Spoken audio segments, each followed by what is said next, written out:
Dice Mateo 15, verso 21 al 28, nos dice: saliendo Jesús de allí, se fue a la región de Tiro y de Sidón, y he aquí una mujer cananea que había salido de aquella región, clamaba diciéndole: Señor, hijo de David, ten misericordia de mí, mi hija es gravemente atormentada por un demonio. Pero Jesús no le respondió palabra. Entonces, acercándose sus discípulos, le rogaron diciendo: despídela, pues da voces tras nosotros. Él respondiendo dijo: no soy enviado sino a las ovejas perdidas de la casa de Israel. Entonces ella vino y se postró delante de él diciendo: Señor, socórreme. Respondió él y dijo: no está bien tomar el pan de los hijos y echarlo a los perrillos.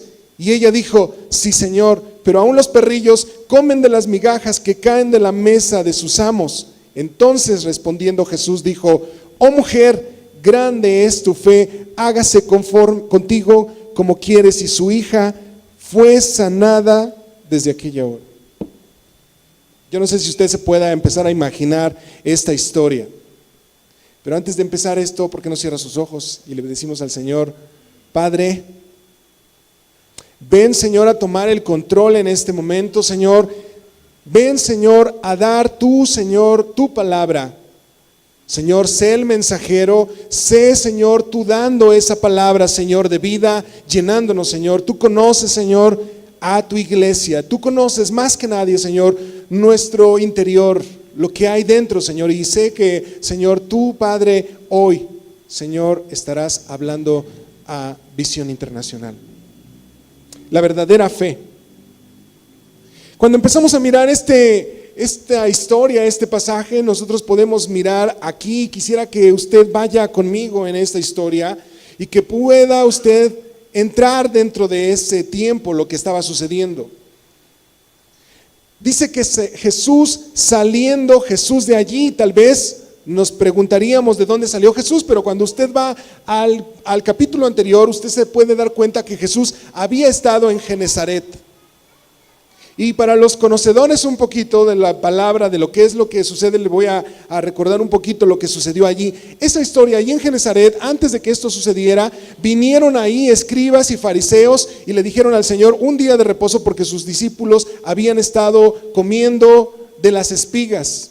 Y ellos le dicen: bueno, ¿por qué tus discípulos hacen esto? ¿Por qué comen en un día que no es lícito y no es permitido? Bueno, entonces ahora solamente es como saber qué es lo que pasa. ¿Por qué dice este versículo? ¿Por qué inicia de esta manera? Y dice que Jesús salió de allí. Entonces Jesús salió de Genesaret. Jesús salió a Genesaret y nos dice el verso 21, dice: y se fue a la región de Tiro y de Sidón. Y ahora ubiquemos estos pueblos. Tiro y Sidón son ciudades que están a la costa del mar de Galilea. El Señor había salido de Genesaret y ahora se va y está en la costa. ¿A cuántos les gustaría estar en la costa ahorita? Al lado del mar, ¿verdad? Bueno, en esa ocasión el Señor llega a estas ciudades. Estas ciudades estaban más o menos a una distancia de 37 y 75 kilómetros de distancia de lo que era Genesaret. El Señor viajó hacia ese lugar. Sabemos, no había más que forma de caminar o por medio del mar, así que el Señor se dirige a este lugar, a Tiro y Sidón. Y Tiro y Sidón no es un lugar de los judíos. Tiro y Sidón es un lugar de gentiles. Tiro y Sidón es un semillero de idolatría. Es ahí donde el Señor va. Este es Tiro y Sidón. Tiro y Sidón regularmente son ciudades fenicias, y en la mayor parte del Antiguo Testamento hace referencia a Tiro y Sidón con maldad y adoración a Baal. Y si no comprende mucho qué es un semillero de idolatría, bueno, déjeme decirle, Roma es un semillero de idolatría. La basílica es un semillero de idolatría. Ok, ahora sí estamos bien, ¿verdad? Ahora sí sabemos qué es Tiro y Sidón. El Señor está ahí, un lugar de gentiles. Primero había salido de Genesaret porque también sabemos que siempre hubo oposición en todo su ministerio del Señor. Siempre estuvieron ahí los escribas, siempre estuvieron todos los fariseos buscando algo para que el Señor hacerle caer y llevarlo a la muerte. Así que ahora está en un lugar también difícil. Así que este es el lugar. Y para que usted también pueda recordar un poco más de este lugar, allí es donde es aquella mujer que todo el mundo yo creo que ha escuchado, Jezabel. ¿Sí? ¿Ha escuchado a Jezabel? Jezabel era la hija de Edbaal. Y bueno, no lo vamos a leer, pero solamente para que usted pueda después buscar esta historia un poco de lo que pasó. En Primera de Reyes 16 nos habla de esta mujer. Esta mujer, Jezabel, que era hija de Edbaal y este era rey de Tiro. Y se casó con otro rey, pero el rey de Israel, que este fue el rey Acab. ¿Y saben lo que hizo Jezabel? Yo creo que muchos lo saben. Jezabel hizo todo lo que estaba en su mano. ¿Para qué? Para que Israel empezara a tener lo que en su pueblo hacían, adorar a Baal. Hizo todo lo que estaba en su mano para que estos entonces rindieran culto y adoraran no a Dios, el Dios de Israel, no al yo soy, sino a un Dios hecho, como todos sabemos, de manos. Así que el rey Acab en ese tiempo se nos dice que el rey hizo un altar, hizo un templo para Baal. ¿Se imagina usted el pueblo de Israel, aquel pueblo que el Señor le dijo, ¿sabes qué? Aquí le vas a instruir a todos tus hijos y les enseñarás que solamente hay un solo Dios. Ahora en ese tiempo entonces el rey Acab hizo todo lo malo, todo lo opuesto. Ya rendían entonces adoración a Baal por causa de Jezabel. Y nos dice Ezequiel 28:2, nos dice un poco más de lo que era Tiro y Sidón. Nos dice, hijo de hombre, di al príncipe de Tiro, así ha dicho Jehová el Señor, por cuanto se enalteció tu corazón. ¿Cómo entonces es este lugar? Un corazón soberbio, enaltecido. Y nos dice, dijiste, yo soy un Dios. Imagina eso, todas esas personas ya sentirse que eran un Dios. Y dice, en el trono de Dios estoy sentado en medio de los mares, siendo tú un hombre y no Dios. Dice, y has puesto tu corazón como corazón de Dios. ¿Sabe? Tiro y Sidón era un lugar rico y lleno de mucha sabiduría.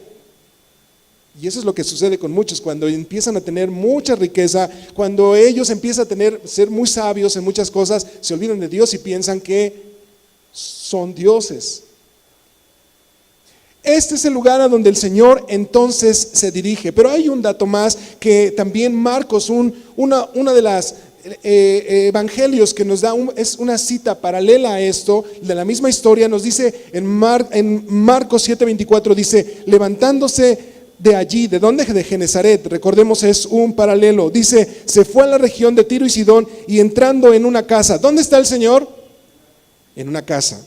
Está en la costera, está en Tiro y Sidón, es un lugar de idolatría, pero Él está en una casa. No es la casa de Mateo ni de Pedro, porque este lugar es un lugar gentil. Él está dentro de una casa, como nos dice, y dice este pasaje en Marcos 7:24, y dice, y no quiso que nadie lo supiese, pero no pudo esconderse. ¿Sabe? El Señor había salido porque era el último año de su ministerio para ir hacia la cruz, hacia la pasión que Él vino para cumplir. Y en este momento Él quería un momento apartado de todos los hombres fariseos y todos aquellos que se oponían, para entonces empezar a discipular a sus discípulos y empezar a enseñar cosas que ellos tendrían que llevar a cabo después de su muerte. Jesús está en una casa, Él no quiere que lo molesten, pero ¿qué creen? Dice ahora sí, Mateo 15:22, nos dice, y he aquí una mujer cananea, que había salido de aquella región, clamaba diciendo, Señor, hijo de David, ten misericordia de mí. Mi hija, dice, es gravemente atormentada por un demonio. Y yo no sé si usted algún día ha visto a un endemoniado, pero sabe, en este tiempo de Jesús, en la época que Él vivió, hubo muchos endemoniados. Y cuando un demonio viene, lo que hace es controla la vida de toda persona. Aquella persona ya no puede controlar ni sus pensamientos, sino es el demonio que viene. Pero no solamente eso, él viene a poseer a esa persona, a controlar su vida. Y lo que hace el demonio también es que empieza a destruir la vida de aquella persona donde él entró. Regularmente usted puede encontrar ahí muchas historias donde la Biblia, en los evangelios, nos habla de estos hombres que eran poseídos por un demonio, que muchas veces ellos intentaban destruirlos, matarlos con fuego, con agua. Y bueno, si usted recuerda la historia de los gadarenos, usted puede darse cuenta que él, a pesar de que lo amarraban con grillos, amarraban con cadenas sus manos, él las rompía. Se imagina, un hombre herido estaba así. Ahora una mujer viene a la casa donde el Señor está, donde el Maestro está, y ella clama, viene rogándole, viene diciéndole: Señor, mi hija. Y cuando usted va a Marcos, dice: mi hijita. ¿Sabe que era una niña?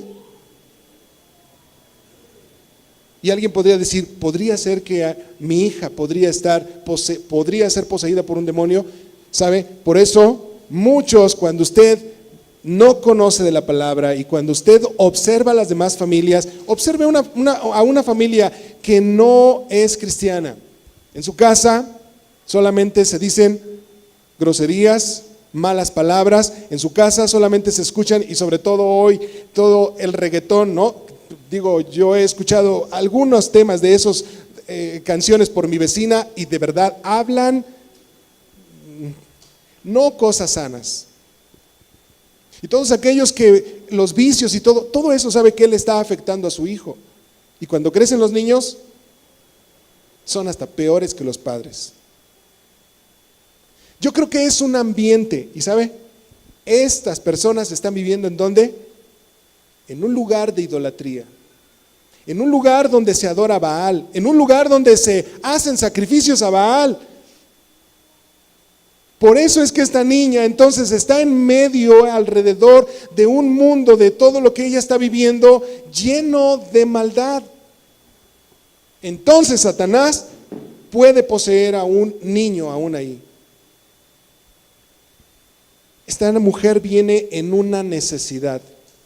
Y a lo mejor hay alguien aquí en este lugar que pueda tener una gran necesidad y pueda decir: Señor, algo está pasando con mi hijo. Algo está pasando en mi familia, en mi matrimonio, y Señor, necesito decir como esta mujer: algo ha estado pasando en mí y a lo mejor me tengo que acercar al Señor. Y déjeme empezar a poner un primer punto. Si nuestra verdadera fe realmente, estamos convencidos que realmente tenemos fe, lo primero que necesitamos hacer es que debemos acercarnos como esta mujer. ¿Qué hizo esta mujer? El Señor no quería ser molestado, pero eso no le importó a esta mujer. El Señor quería estar aparte, estaba en una casa, ni siquiera estaba allí a la orilla de la playa, no, o sea, él estaba dentro de la casa, y esta mujer no sé cómo pudo llegar, pero ella entró hasta dentro de esa casa, se acercó a él. Y eso es lo que necesito primeramente. Cuando yo tengo una necesidad, una enfermedad, en mis aflicciones, yo necesito acercarme a Dios, y debe de ser de una manera convencido de quién es Él. Esta mujer no tiene la ley de Moisés. Esta mujer ni siquiera yo creo que había escuchado eso. Ella no sabe de los profetas. Pero estoy seguro de algo, escuchó la fama de Jesús, porque cuando Jesús hacía milagros, toda su fama dice que se extendió. Así que este lugar, que estaba a 35 y 75 kilómetros de distancia, de alguna manera ella escuchó: ¿sabes qué? Allá en Genezaret, allá en Capernaum, hay alguien que está haciendo milagros. Ahora esta mujer sabe, se entera de alguna manera y dice: yo quiero ir ahí, yo quiero entrar a esa casa. ¿Qué tenemos que hacer cuando tengo una enfermedad? Yo no sé si a lo mejor dices: bueno, yo tengo mucha fe, pero ¿nos acercamos realmente convencidos de quién es Dios? ¿O solamente decimos Dios como cualquier otro nombre? Como les comentaba al inicio, un familiar que falleció, él dijo: bueno, Dios no responde a mi necesidad. Yo me pregunto, bueno, él estaba convencido realmente de que Dios es ¿quién? Todopoderoso, de que Dios es eterno. No nos podemos imaginar, ¿sabe qué? O sea, nuestro razonamiento nunca lo vamos a entender eso. Siempre entendemos que solamente hay muerte y no entendemos realmente que Dios ha existido, Él es el principio y Él es el final. Yo no sé si te acerques de esa manera, pensando realmente en quién es Él. Pero si no nos acercamos en nuestra necesidad, tal vez dices, yo necesito ser sano, y a lo mejor hay alguien que tenga cáncer, ansiedad. ¿Y sabe qué? Que la mayoría de cristianos lo que hace es que sabe que alguien, un predicador va a venir y va a orar, y esa persona, hombre de Dios, ora y sanan. ¿Sabe? Es un grave error. Ya comenzamos mal. ¿Por qué? Porque usted está poniendo su confianza no en el Dios Todopoderoso. Esta mujer no fue y dijo, bueno, ahí están los 12 apóstoles como hoy los conocemos. Ella no fue a Pedro, ella no fue con Juan, no fue con Mateo. Estos hombres también Dios les había dado, que ellos les había encargado de que ellos también podían llevar el evangelio y orar por los enfermos, y ellos también podían sanar. No, ella se dirigió a Jesús, al Señor. La mayoría de gente, de verdad, usted puede ver los estadios, está lleno, pero decimos, bueno, ¿por qué razón no miras a Dios realmente y ver que tu necesidad realmente puede ser resuelta? Y si a lo mejor empezabas a estar como confundido, es el momento entonces de que tú puedas empezar a mirar esto. Eso que esta mujer hace es lo que necesitamos muchos hacer. Esta mujer que ni siquiera conocía nada, pudo venir convencida. La mujer cananea, que para muchos era una mujer gentil, esta mujer viene y le dice al Señor de una manera gritando. Dice, ella viene y le dice, Señor, hijo de David. Dice que ella viene clamando. ¿Cómo venía? La palabra nos muestra que esta mujer clamar venía gritando, pero ¿sabe qué? A veces decimos, Señor, sáname, respóndeme, pero ni siquiera somos, o sea, quitarnos nuestro ego, quitarnos lo que somos y decir, Señor, ¿sabes qué? En mi necesidad, yo necesito, Señor, clamarte realmente a ti. Pero queremos que nos responda, pero no queremos ni siquiera arrodillarnos, no nos queremos postrar, pero necesitamos clamar realmente a Dios y ver que nosotros no somos nadie. Mirar nuestra bajeza y mirar, hay una gran distancia al cielo. Yo soy polvo, Él es eterno. ¿Sabe? Ahí es cuando vengo y grito y le digo, Señor, respóndeme. Esta mujer llegó no solamente, oye, ¿me puedes hacer un favor? Dicen de ti, no, ella llegó clamando. Es lo primero que hace esta mujer. Y le dice, Señor, hijo de David, ten misericordia de mí. No son palabras claves. Porque alguien podría decir, bueno, esa es la palabra clave. No, pero ¿sabe qué? Esa es más bien la actitud que yo debo de tomar cuando hay una necesidad en mi vida. Ya no mire a las palabras bonitas de un predicador ni cómo ora, sino vaya directamente a Dios. Él dice, esa mujer le dice, llega gritando y le dice, Señor. Y quiero que usted mire la palabra Señor. Porque cuando a veces le decimos Señor, a veces simplemente decimos, bueno, como el Señor de la esquina, como el Señor mi vecino. No, no, no. Esto no es de esa manera. Usted vaya conmigo a Génesis 24:9. Hay una historia donde hay un hombre, Abraham, y tenía un siervo, el más viejo de toda su casa. Él le pide un favor. Su mujer ya había muerto, Abraham ya había muerto, Sara. Entonces él le dice, ¿sabes qué? Quiero que vayas y tomes una mujer de mi parentela, una mujer para mi hijo Isaac. Y solamente no voy a entrar en profundidad, solamente es para recordar un poco qué es lo que sucede. Cuando hablamos de de Señor en el Antiguo Testamento, la palabra es Adón. Y esto señala al amo de un siervo o de un esclavo. Dice Génesis 24:9, dice, entonces el criado, ¿quién era? Eliezer, el hombre más el criado más viejo de Abraham, era un criado. ¿Qué hacen los criados? Sirven. Dice, el criado puso su mano debajo del muslo de Abraham, su señor. ¿Qué es lo que tiene que hacer un criado? Obedecer, estar dispuesto a todo, a servirlo. Cuando ella clama a esa mujer cananea, Señor, ella se está poniendo como, ¿sabes qué, Señor? Yo soy tu criada, yo soy tu sierva, yo no soy nada, Señor, pero tú eres grande. Génesis también 39:2, otra historia de un hombre que fue un joven usado para un propósito, José el soñador. Él, como todos sabemos, él fue vendido por sus propios hermanos. Y cuando llega al lugar de Egipto, entonces es vendido a un hombre llamado Potifar. Y dice, Génesis 39:2 dice, mas Jehová estaba con José, y fue varón próspero, y estaba en la casa de ¿quién? De su amo el egipcio. O sea, José, tanto José como este hombre Eliezer, solamente son sirvientes. Sabe que cuando nosotros vamos al Señor, eso es lo que yo necesito mirar. Yo no tengo por qué exigirle al Señor, pero a veces le queremos exigir, sáname, Señor, necesito que me sanes. No le puedo exigir. ¿Sabes qué, Señor? Yo vengo y me humillo, clamo a ti y reconozco, Señor, que tú eres mi amo, el dueño de todo. Y ahora vaya conmigo al Nuevo Testamento, donde dice Mateo 1:22.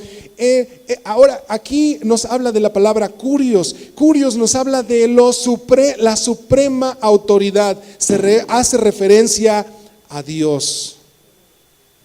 Y dice Mateo 1:22, todo esto aconteció para que se cumpliese lo dicho por el Señor, o sea, refiriéndose a Dios. ¿Qué se cumplió cuando fue avisado a José que Jesús iba a nacer? Hechos 7:32 nos dice, yo soy el Dios de tus padres, curios, el Dios de Abraham, el Dios de Isaac, el Dios de Jacob. Y Moisés, temblando, no se atrevía a mirar y le dijo el Señor, quita el calzado de tus pies, porque el lugar en que estás es tierra santa. ¿Sabe? Dios merece ser honrado, respetado. Pero también esta palabra de Señor hace una referencia a la palabra misma de curios, se refiere o implica la divinidad de Cristo. ¿De quién estamos hablando? De Jesús, de Cristo. Esto es para aquellos que dicen, bueno, es que Jesús solamente vino y cumplió un propósito, pero no es Dios. No, ¿sabe qué? Jesús es sobre todo nombre. Y cuando usted va a Filipenses capítulo 2, versículo 5 en adelante, nos dice, haya pues en vosotros el mismo sentir que hubo en él, el cual, siendo Dios, no le importó ser igual a Dios, sino que se despojó a sí mismo, tomando forma de siervo. Eso es lo que hizo el Señor.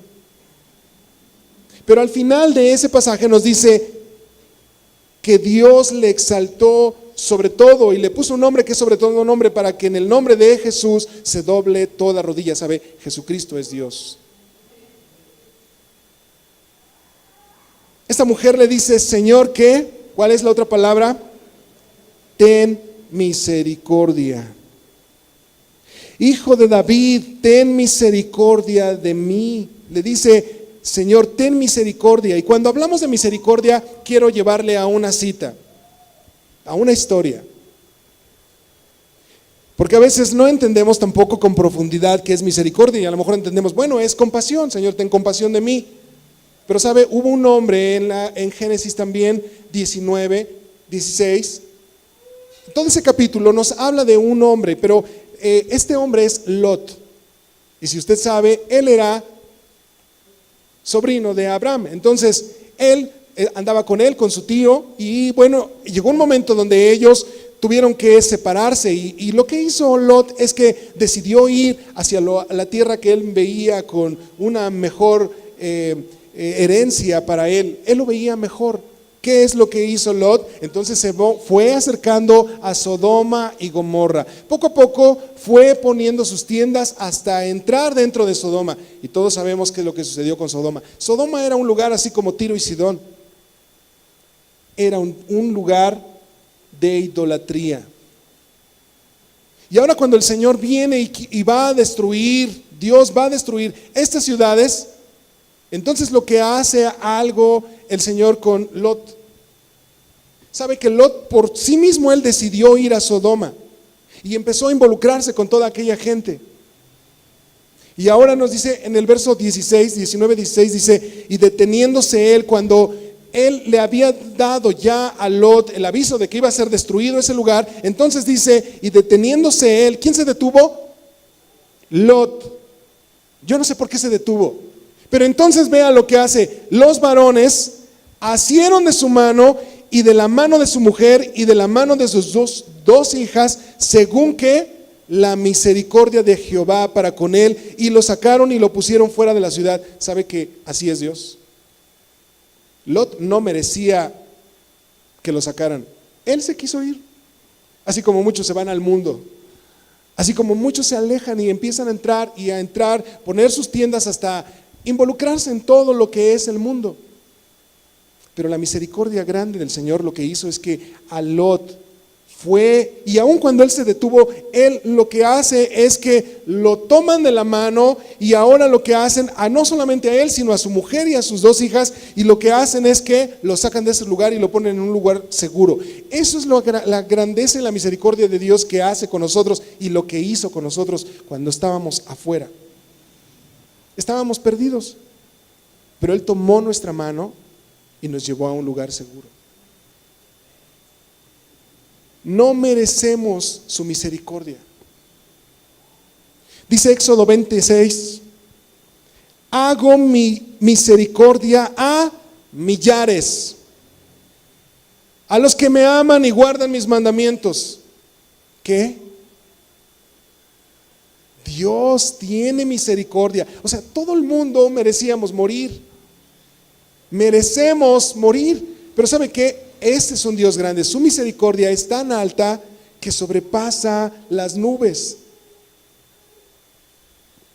Debes mirar a un Dios misericordioso. Yo no puedo mirar a un Dios que no contesta mi necesidad, sino yo más bien digo, Señor, tú haces misericordia a millares y yo te quiero amar, y yo sé que tú, Señor, si yo te amo, dice, como dice este versículo, a los que le aman. Si yo le amo, Él tiene misericordia de mí. Si yo guardo sus mandamientos, Él tiene misericordia de mí. ¿Se da cuenta?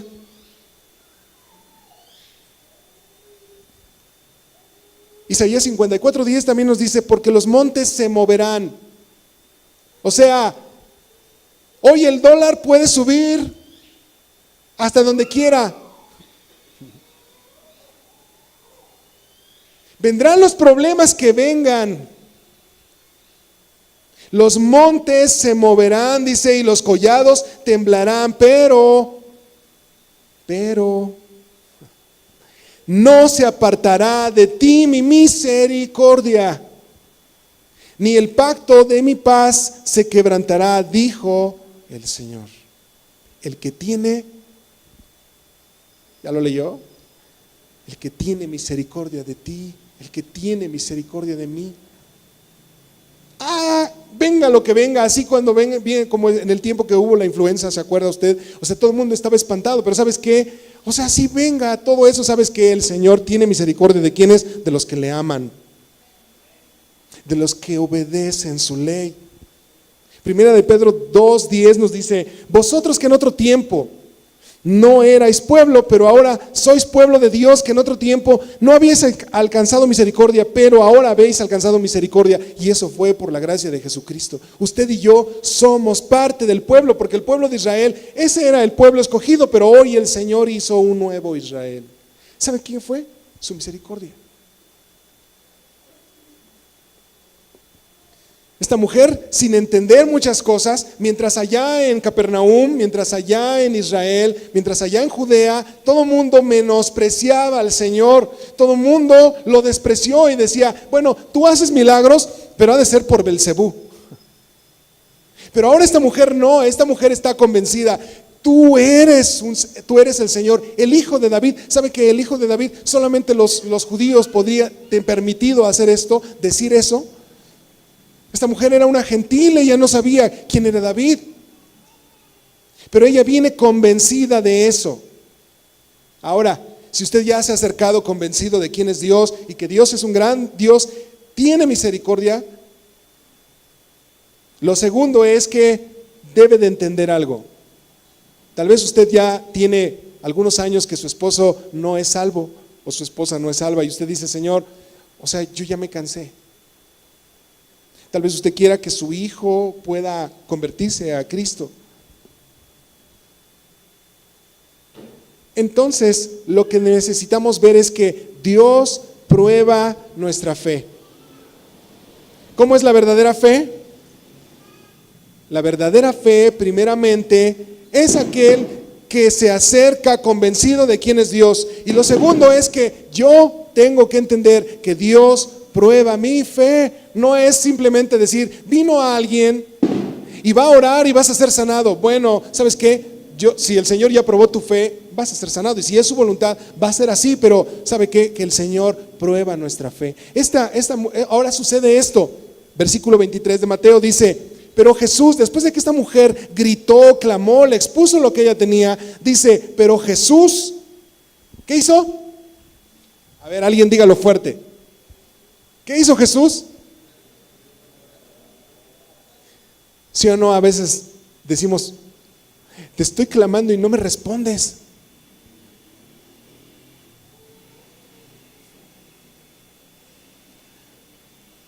¿Qué haríamos o qué hacemos, Señor? Si no te importo a ti, ¿para qué quiero vivir? Esta mujer dice que estaba clamando y el Señor ahora lo que hace es que no le responde ni una palabra. O sea, ignorada. A veces nos sentimos así como ignorados porque decimos, Señor, ya clamé a ti 10 años, ya clamé a ti 15 años y no me has respondido una palabra. Y no de aquellos falsos profetas, por favor. Escuche la voz de Dios. Dice, no le respondió palabra. Alguien podría preguntarse, como yo, ¿por qué la demora, Señor? ¿Por qué no le respondiste?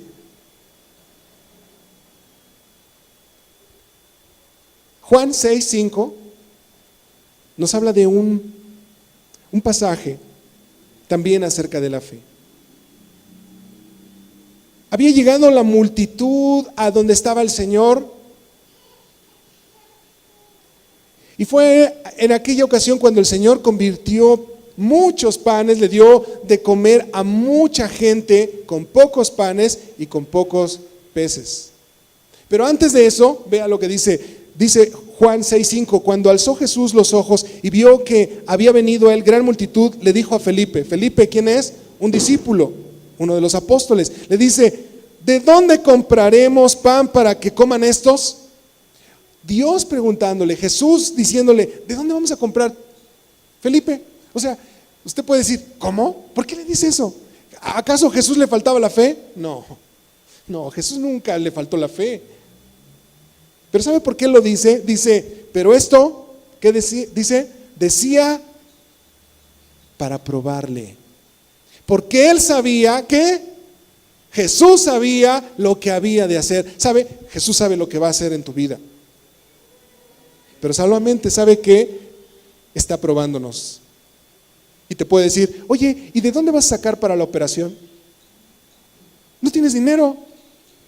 ¿De dónde vas a sacar? Oye, ya te dijeron que hay un gran médico o es un gran cirujano. ¿Cómo ves? ¿Será que sí pueda sanar? El Señor prueba nuestra fe. En Mateo 9:27 nos habla de dos hombres ciegos. Escuchen lo que dice 9:27. Dice, pasando Jesús de allí, le siguieron dos ciegos. Vean lo que hacen dos ciegos. Seguirle, ¿cómo? En medio de una multitud. Dos hombres ciegos, no es fácil seguir a Jesús. Pero dos hombres ciegos están siguiendo a Jesús y dice, y dando voces, ¿cómo? Como esta mujer gritando, clamando y diciendo, ¿qué? Ten misericordia. ¿Se da cuenta cómo es la cosa? Estos hombres, aunque sabían que Jesús estaba ahí, no llegaron y dijeron, ora por las manos y ya, se acabó ya, y yo hago mi vida como quiera. No, ¿sabe qué? Tenía que pasar algo. Estos hombres deberían de estar convencidos. Tenían que acercarse a Dios, realmente a Jesús, pensando y convencidos de que Él era el Hijo de Dios. Dice, este versículo dice, estos hombres llegaron diciendo, ten misericordia de nosotros, Hijo de David. Las mismas palabras que la mujer cananea. Y dice, llegando a la casa, ¿por qué no les hizo caso? ¿Se da cuenta? Tampoco le respondió. Ellos iban en el camino, Jesús se fue y llegó otra vez a una casa. Esos ciegos, si hubieran dicho, ¿sabes qué? Ni nos hace caso, le hubiera dicho al otro, no, vámonos, ya ni le sigas. Mira, estamos aquí, nos están aventando, no sabemos ni a dónde va, ni siquiera nos dice hola o nos saluda, no, o sea, no hacen nada. Estos hombres más bien fueron hasta la casa y dice, y llegando a la casa, vinieron a él los dos ciegos. Y dice, y Jesús les dijo, ¿creéis que puedo hacer esto? ¿Cuántas veces te ha preguntado el Señor, ¿crees que puedo sanarte? Ya el azúcar está demasiado alta, ¿tú crees que puedo hacerlo? ¿O estás esperando al gran evangelista que llegue y pueda orar por ti? ¿Crees que lo puedo hacer? ¿Crees que lo puedo hacer? A los dos ciegos les dice estas palabras, les dice, ¿crees que puedo hacer esto? Ellos dijeron, sí, firmemente, sí, Señor, sí, tú eres el amo, tú eres superior a todo. Dice, entonces les tocó los ojos, fue hasta ahí. ¿Qué hizo el Señor? Probó su fe. Y voy a otro pasaje más. Por eso les dije, yo no cuento chistes. Hubo un hombre que fue amado por el Señor. Y vaya buscando Juan 11, versículo 6. Este hombre quería mucho a esta familia. Tenía dos hermanas y él era un hombre que murió. ¿Quién era? Lázaro. Bueno, ellas le mandan a decir al Señor, ¿sabes qué? Aquel hombre que tú amas está gravemente enfermo. ¿Y sabe qué hizo el Señor? Dice Juan 11:6, cuando oyó pues que estaba enfermo, Lázaro dice, se quedó 2 días más en el lugar donde estaba. ¿Qué no lo amaba? O sea, cuando alguien ama a alguien, corre. Cuando mi hijo está enfermo, yo corro. Cuando mi esposa está enferma, corro. Pero el Señor se quedó 2 días más. 2 días más. Ahora, ¿qué sucedió? Murió aquel hombre. ¿Qué estaba haciendo el Señor? Probando la fe de Marta y María. A veces pensamos como esto, se acabó todo. Ya no hay solución. Así vivimos. No hay solución, se acabó. O sea, ¿cómo puede decir alguien, ¿habrá solución después de la muerte? No, ya no hay solución.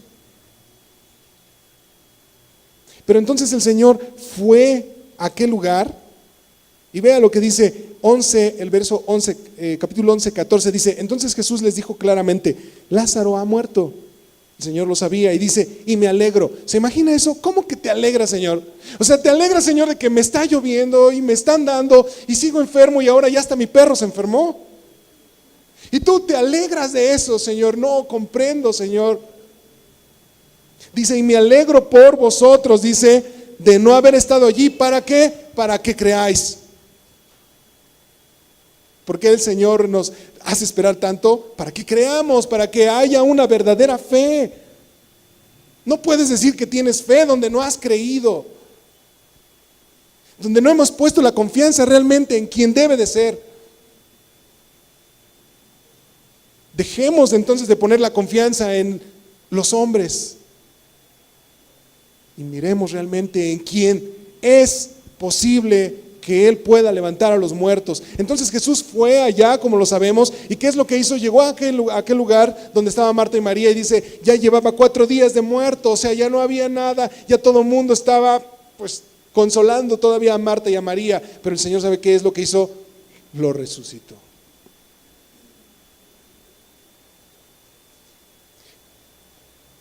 Y si regresamos a nuestro pasaje, después de que el Señor no le respondió palabra, ¿qué pasó después? Vean lo que dice. Entonces, acercándose sus discípulos, le rogaron diciendo, despídela. Como los apóstoles le dijeron, despídela. ¿Sabe por qué? Esa mujer está gritando y dicen, o sea, ya cállate. Bueno, a lo mejor no están los apóstoles, pero está tu marido ahí al lado. Si no, las mujeres son bien chillonas cuando están gritonas y ya no puedo, me duele la cabeza y todo, ¿no? Y el hombre, cállate ya.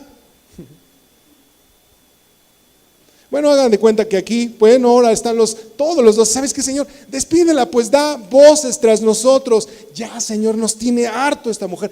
Córrela de aquí. No le dice, Señor, atiéndela. No, despídela, o sea, échala patadas.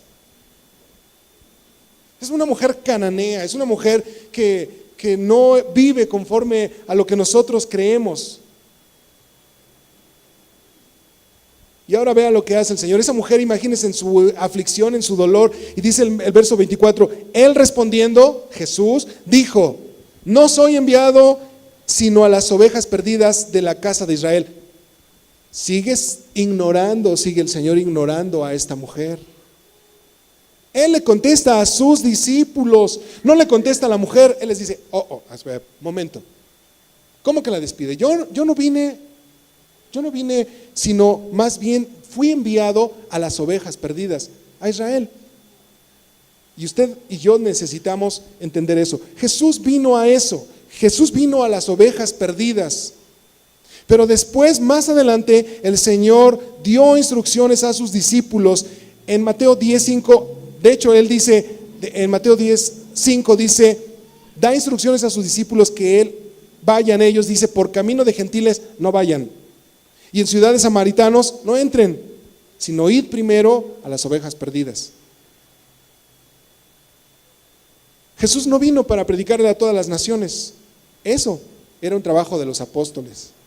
Eso es lo que el Señor, cuando ascendió al cielo, allí en Mateo 28:19, ese último capítulo, ese último versículo les dice, id y haced discípulos a todas las naciones. Ahora, si usted comprende esto y dice, bueno, entendemos qué es lo que hizo. Por eso el Señor dice, yo no vine, no es que sea descortés, ¿saben qué? Yo no vine para atender a esta mujer. Pero si acabamos de decir que Dios es misericordioso y que Él es misericordioso con millares, bueno, entonces vea lo que hace esta mujer. Esta mujer lo que hace es que se postra, y cuando miro esta palabra en el original, ¿saben lo que significa postrarse? Yo creo que todos hemos tenido un perrito, y ese es lo que el original me habla de proscuneo. Nos habla la ilustración de un perro. ¿Qué hace el perro cuando usted llega? Corre y lo lambe. Ese perrito está reconociendo a alguien mayor que él, se está humillando.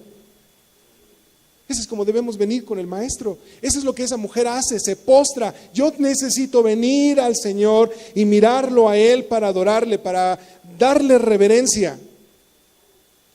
Y le dice, socórreme, en otras palabras, auxilio.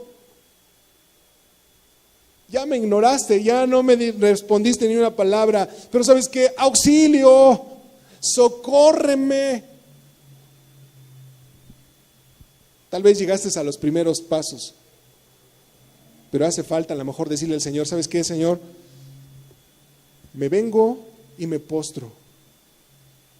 Vengo, Señor, y te pido que me auxilies porque ya no puedo.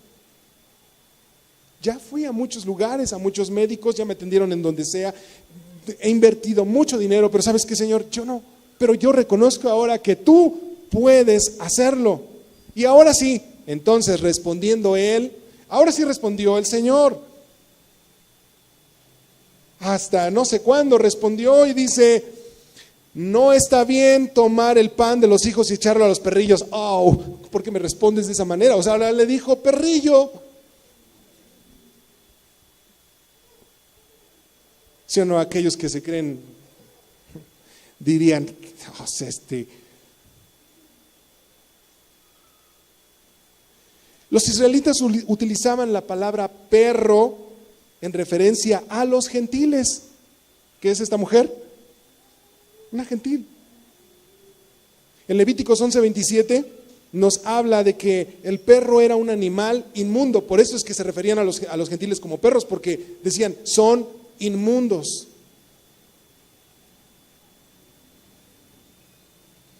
Once 27 me dice Levítico, y de todos los animales que andan en cuatro patas tendréis por inmundo. Esta palabra de perro era un término de desprecio para estos hombres. Y ahora lo que hace ella es esto. El verso 27 dice, y ella le dijo, sí. ¿Cómo le dijo? Afirmó lo que el Señor le dijo. ¿Sabes qué? Tú y yo necesitamos estar de acuerdo con lo que Él nos dice. Ella estuvo de acuerdo. Sí, Señor, yo soy ese perrillo. Sí, Señor, pero aún los perrillos comen de las migajas que caen de la mesa de sus amos.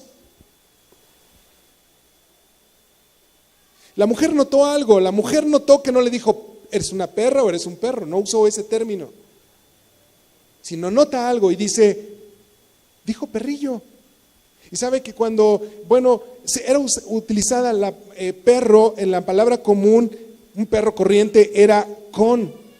Y esto era lo que usaban para los perros comunes, pero ahora es utilizado la palabra cunarios. Y esto nos habla de una mascota doméstica. ¿Qué es lo que pasa entonces? Las mascotas no son como las ovejas. Las mascotas disfrutan de estar con los amos, ¿dónde? Adentro en la casa. ¿Y quién no ha tenido ese deseo de aventarles un pedacito de lo que está usted comiendo? Y los perritos felices, ellos se sienten parte de la familia. Eso es lo que esta mujer nota, dice, ok, sí, yo soy un perrillo, pero ¿sabes qué? Pero aún esos perrillos, comen de esas migajas que caen ahí abajo. Señor, yo soy ese perrillo.